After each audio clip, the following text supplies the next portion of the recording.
لئن شكرتم لأزيدنكم ولئن كفرتم إن عذابي لشديد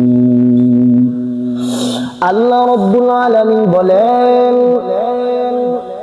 যে বান্দা আমি আল্লাহ নিয়ামত পাওয়ার পরে, নিয়ামত খাওয়ার পরে, নিয়ামত ভোগ করার পর যেই বান্দা আমি আল্লাহ তাআলার উপর শুকর আদায় করবে, আমি আল্লাহ তাআলার ওয়াদা, আমি আল্লাহ তাআলা ওই বান্দার নিয়ামত আরো বেশি বাড়ায় দিব।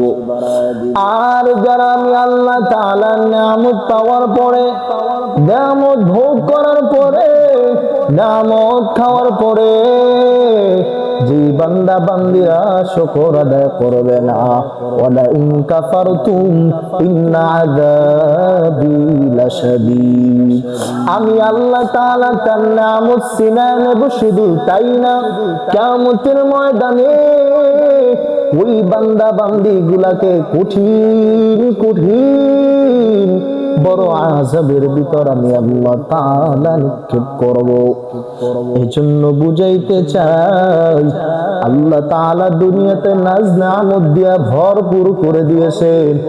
এজন্য নাজ নিয়ামত পাওয়ার পরে সবাই আল্লাহ শুকর আদায় করতে হবে।